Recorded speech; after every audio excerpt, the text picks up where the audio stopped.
We begin tonight with video you saw first on Local 12. A man torches an SUV and then casually walks away. Yeah, this is the latest example in a string of early morning crimes, and it has people living in that part of town calling on city leaders to put an end to it. Walter Smith Randolph is here now with how this all unfolded. Yeah, and Walter, neighbors are saying this is all connected to a late night dice game. Yeah, that's right, Paula and Adam. Neighbors tell me there's a lot of late night loitering and dice games around Grant Park. And when those dice games go south, there are assaults, arson, and even murder. Now they're asking City Council to put a spotlight on that area of McMicken to break all of this up. Walnut and McMicken, Saturday morning at 6:05. This man in the white tee douses a Honda Pilot with accelerant and lights a fire, casually walking away. John Donaldson says it's par for the course for this section of Over-the-Rhine. It's just crazy. I mean, but this is what we have to live with north of Liberty. 3 people were murdered here this summer.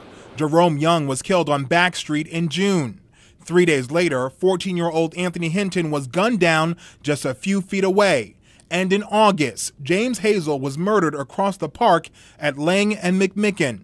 Just right over here at the corner of McMicken and Walnut, 6 weeks ago, we had a woman dice game going on there. Went wrong, and a woman came back with a car and drove up and down the sidewalk.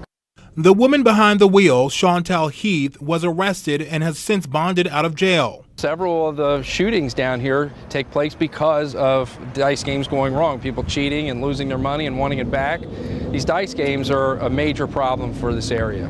Donaldson now wants City Council to craft an ordinance cracking down on loitering. You know, the dice games, and the loitering, so they go hand in hand, because they'll put the dice in their pockets and pretend like they're just standing there. So there needs to be something to be able to break up that loitering and just get people moved along and out of the area.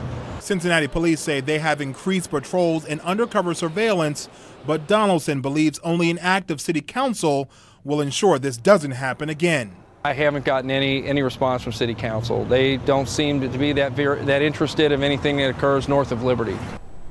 Now, we should mention we blurred out the man's face in that video because this incident is still under investigation. We also reached out to some City Council members. If and when they come up with a plan, we'll let you know. Paula, Adam. Thank you, Walter. If you know something about those crimes, call Crime Stoppers. The number is 352-3040. Your anonymous tip could get you cash.